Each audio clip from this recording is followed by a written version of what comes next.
96.9. On a tous entendu parler de cette histoire d'intoxication alimentaire qui est même allée jusqu'au décès après avoir mangé de la laitue romaine.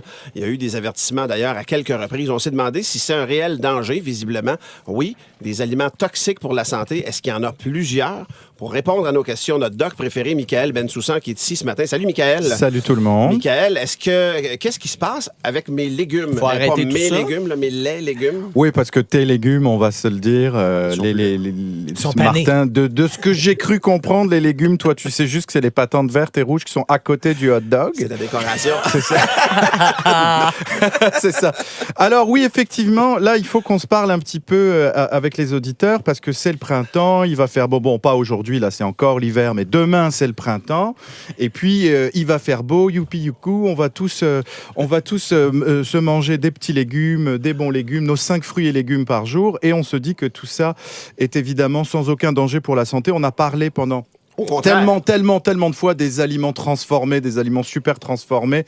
Là, vraiment, les légumes, c'est l'ultime aliment qui n'est pas transformé. Est-ce qu'on peut en manger vraiment sans avoir peur de rien? Eh bien, figurez-vous que non. Oui. C'est un excellent article qu'a écrit une professeure de biochimie de l'Université de Montréal qui s'appelle Anne-Marie Desbiens et qui décrit, si vous voulez, alors, il y a les infections, comme tu parlais tantôt, les salmonelles, les E. coli dans certaines bactéries, dans certains aliments, ça, on va en parler, mais il y a des légumes et des fruits qui ont une toxicité intrinsèque comme telle. Naturel. Voilà, c'est-à-dire qu'eux-mêmes produisent des substances qui peuvent potentiellement être Donc, des toxiques. fruits et des légumes toxiques. Toxiques. Alors, par exemple, je prends l'exemple, les têtes de violon. Savez-vous, il y a d'autres personnes qui appellent ça les j'en ai crosses de mangé fougères. samedi. Ouais. C'est tout. Ben oui. Alors, les manger, c'est pas un problème, c'est la manière dont on les prépare. En fait, les crosses de fougères, les têtes de violon, ça sécrète un insecticide naturel qui est extraordinairement puissant, une sorte de DDT pour repousser. Pour le protéger. Pour le protéger. Et si tu les laves pas, mais alors vraiment, l'agence canadienne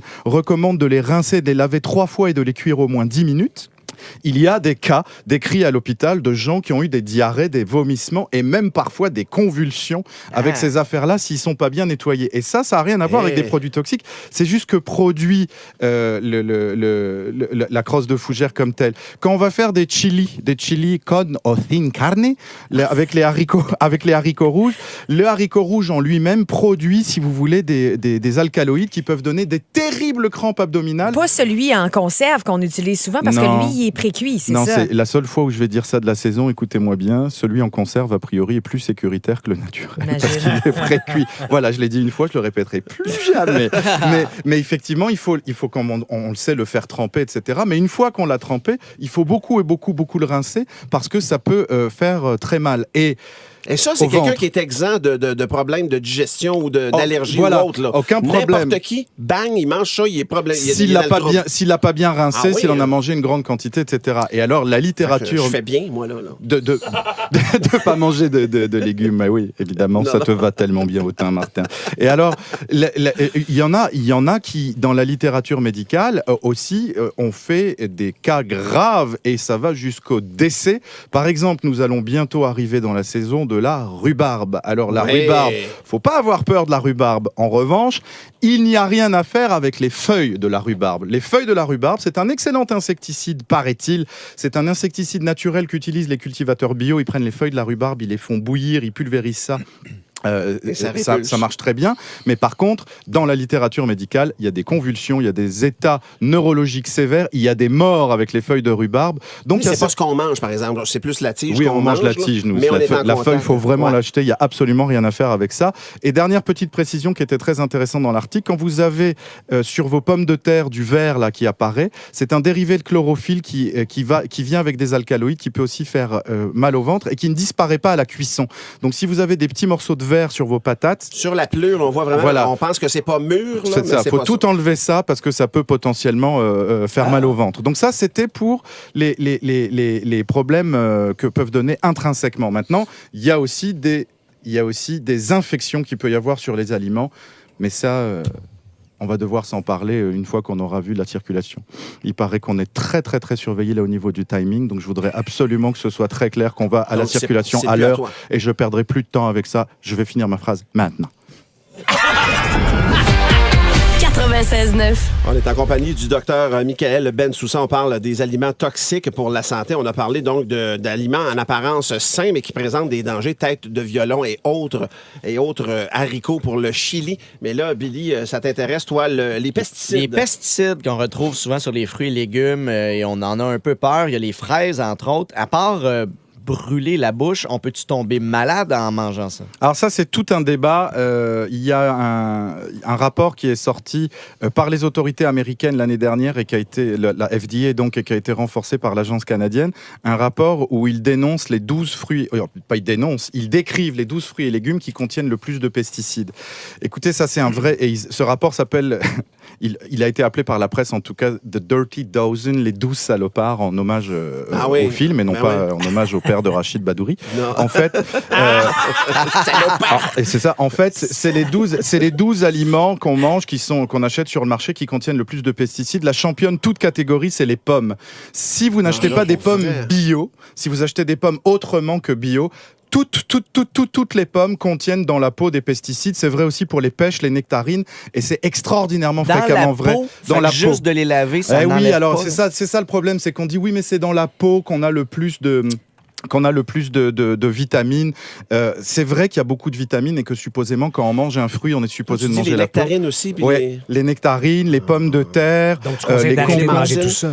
Donc quand c'est pas bio, on est vraiment mieux de les éplucher. Ça n'est pas sur la peau, ça suffit pas de les laver comme dit Billy.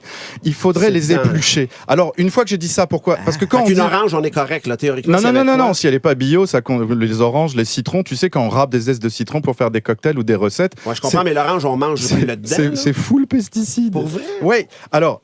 C'est full pesticides. Okay. Quand on teste sur les Canadiens, 90% des Canadiens qui font pipi dans un test justement mené par l'UDM ou par des universités américaines ont des pesticides dans leurs urines. Est-ce que ces pesticides, ça donne des maladies?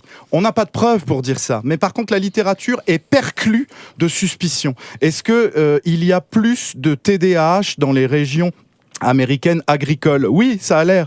Dans les régions qui entourent les champs... les zones de pesticides, sujettes à pesticides. Il y a une étude californienne qui dit qu'autour des vignes, qui sont des vignes industrielles qui sont full pesticides aussi pour certaines, il y a 3 fois plus de pesticides dans l'urine des enfants qui eux-mêmes ont 5 fois plus de troubles du spectre de l'autisme qu'ailleurs. Donc, il y a des grosses suspicions.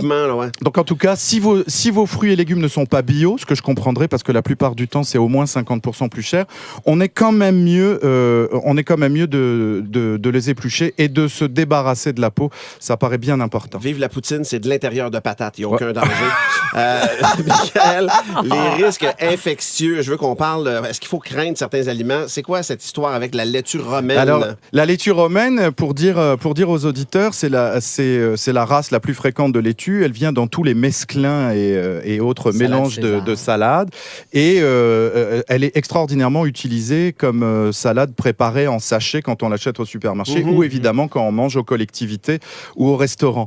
Elle est faite aux États-Unis et nous, évidemment, au Québec, on a peu de salade, notamment dans les mois froids. Donc 90% de la salade qu'on mange au Québec, vient d'Arizona. Et il y a eu, vous savez, avec la laitue romaine, une contamination à l'E. coli. Alors, l'E. coli, c'est comme les contaminations dont on avait parlé récemment au steak haché. Vous savez, c'est des contaminations qui sont totalement incolores, inodores. Il n'y a aucun moyen de le savoir. Et personne ne sait comment cette épidémie, si vous voulez, de contamination de la laitue romaine est venue parce qu'en plus, elle est préparée. C'est un aliment qui est transformé. Donc, est-ce que ça s'est passé sur le champ, pendant le lavage, pendant l'emballage, pendant la mise en place de la préservation? On n'en a absolument aucune idée. Donc tout ça, c'est juste pour rappeler que même quand ça vient en sachet, la recommandation des sociétés savantes, c'est de laver ces aliments, même quand ils viennent en sachet, parce que le colis disparaît à la cuisson, mais disparaît aussi au lavage. Et en terminant rapidement, est-ce qu'il y a des cas particuliers? Par exemple, quand on parle de gluten, la maladie cœliaque, est-ce que c'est toxique pour eux de façon plus dangereuse? Alors ça, on en avait effectivement parlé. T'as raison de le rappeler. Il y a beaucoup de gens qui considèrent que le gluten, c'est toxique. Alors en en soi, comme on l'a déjà dit et redit, le gluten peut donner la maladie cœliaque, mais il est question beaucoup de gens qui ont une grande sensibilité de l'intestin au gluten sans avoir une maladie comme telle. C'est ce qu'on appelle la sensibilité au gluten non cœliaque, SGNC. Donc il y a énormément de gens, il y a pas de maladie à part la maladie cœliaque, c'est beaucoup d'inconfort, mais ça va des fois très très loin avec des pertes de poids, des crampes abdominales, vraiment des diarrhées. Donc il y a en ce moment, c'est bien qu'on en parle, le mois de sensibilisation justement aux pathologies digestives liées au gluten. Et la Fédération québécoise de la maladie cœliaque, la Fondation québécoise de la maladie cœliaque, justement lance une opération en ce moment qui s'appelle l'opération Coup de cœur et qui, dans les épiceries, si tu veux, étiquette avec un cœur vert comme ça les aliments qui sont certifiés par eux autres comme étant sans gluten. Donc pour tous les auditeurs qui ont un problème avec le gluten, qui sont sensibles au gluten et qui veulent pas en manger parce qu'ils veulent pas s'abîmer la santé ou avoir une diminution de leur qualité de vie, en un coup d'œil comme ça, tac, tac, tac, grâce à la Fondation. Toutes les informations sont sur le site de la FQMC, dont on mettra le lien sur notre Facebook. Exactement. FQMC, Michael, merci infiniment de nous avoir parlé encore ce matin. Plaisir. En semaine, dès 5h25. 96.9.